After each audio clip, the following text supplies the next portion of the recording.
Olá, sejam todos bem-vindos a mais uma apresentação aqui no nosso canal. A alíquota de 28% do IVA, que consta no relatório da lei recentemente aprovada da nova reforma tributária, que pode ser considerado o maior do planeta, talvez não seja apenas reflexo do novo sistema de tributação sobre o consumo, e sim uma simples constatação de que já sofremos uma das maiores cargas tributárias do planeta. Vamos, nessa apresentação, trazer alguns detalhes sobre a definição da alíquota do IVA, também apresentar, dentro do que foi projetado pelo próprio governo, uma estimativa do valor pago sobre o consumo em 2024. Então nos acompanhe até o final e se surpreenda com este valor. Todos os demais da Guilherme Pietra do canal Monetários e já aproveito para solicitar o seu like. E se você ainda não é inscrito, inscreva-se no nosso canal para ter acesso a todos os nossos conteúdos. Bora lá então? Foi sancionado pelo Presidente da República em 16 de janeiro de 2025 o projeto de lei complementar 68/2024, que se tornou a Lei Complementar 214/2025, que versa sobre a nova reforma tributária. Esta apresenta a alíquota padrão do Imposto sobre o Valor Agregado, o IVA, que vai unificar a tributação sobre o consumo, estimada em 28%. Se confirmada, será a maior do planeta. Então nós tivemos aí, em meados de janeiro, sancionada a lei do primeiro projeto da reforma tributária, que versa, entre outras condições, a implantação do IVA, seria o Imposto sobre o Valor Agregado, que fará a substituição dos tributos atuais que incidem sobre o consumo, no caso o IPI, o PIS, a COFINS, o ICMS e o ISS, pela CBS e pelo IBS. Nós tratamos todas essas condições em outros vídeos aqui no canal. Estarei deixando no final dessa apresentação alguns desses materiais para que você possa se aprofundar sobre o assunto. Nossa abordagem aqui será sobre a alíquota do IVA e também do alto valor que nós já pagamos de impostos sobre o consumo. Então vamos em frente.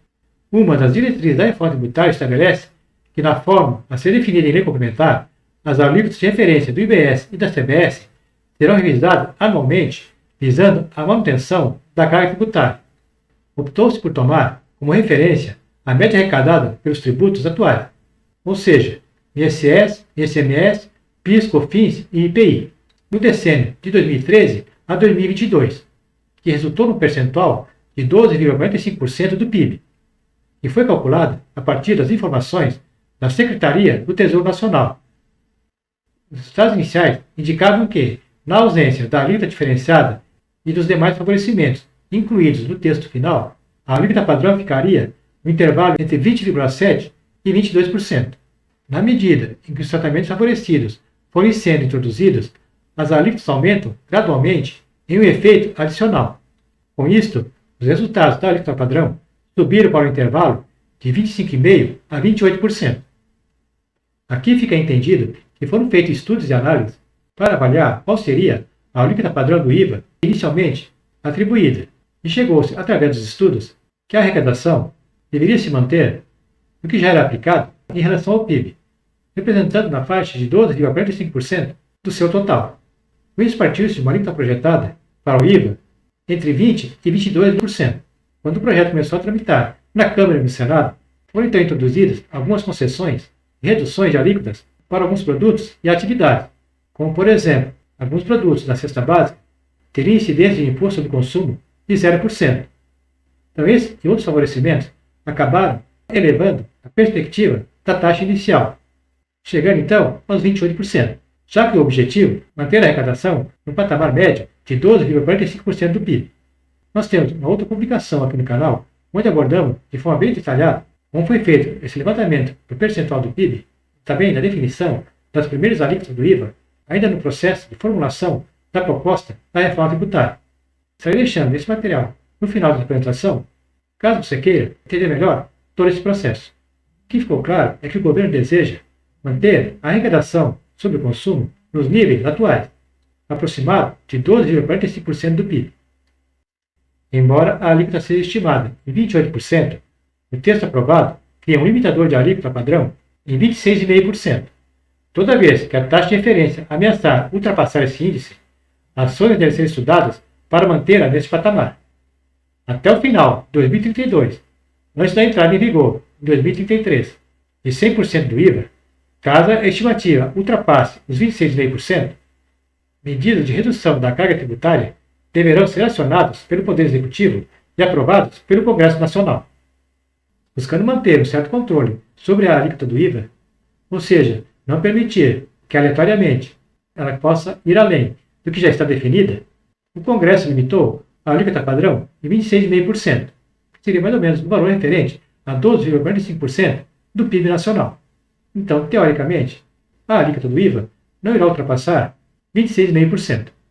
Em termos monetários, estima-se que o PIB de 2024, em valores correntes, tenha sido de 11,655 trilhões de reais, segundo o monitor do PIB da Fundação Getúlio Vargas. Pelo que já foi apresentado, vimos que a carga tributária nacional sobre o consumo gira em torno de 12,5% do PIB.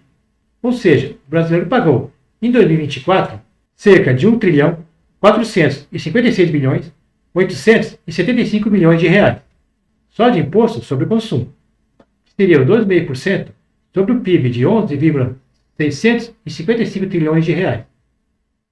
É notório que o objetivo da reforma tributária não é a de redução da carga tributária, mas principalmente de simplificar e dar mais transparência ao sistema atual. Algumas das possíveis consequências dessa simplificação e transparência seria o aumento da atividade industrial, comercial e de serviços, que geraria uma maior arrecadação geral, que poderia permitir uma redução da alíquota de referência. Que assim seja. Então vimos aí que a reforma tributária, no que se refere à arrecadação de tributos, só confirmou o alto valor dos impostos pagos por nós brasileiros. E a tendência é que se mantenha em patamares elevados, já que mesmo limitando a alíquota em 26,5%, é ainda um valor relativamente alto comparado com a maioria dos países que adotam o IVA em todo o mundo.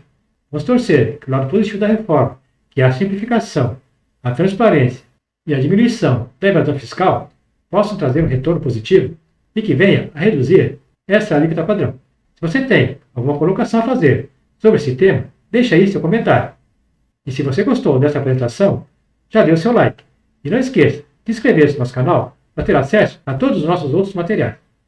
Agradeço a atenção de todos e até uma próxima oportunidade.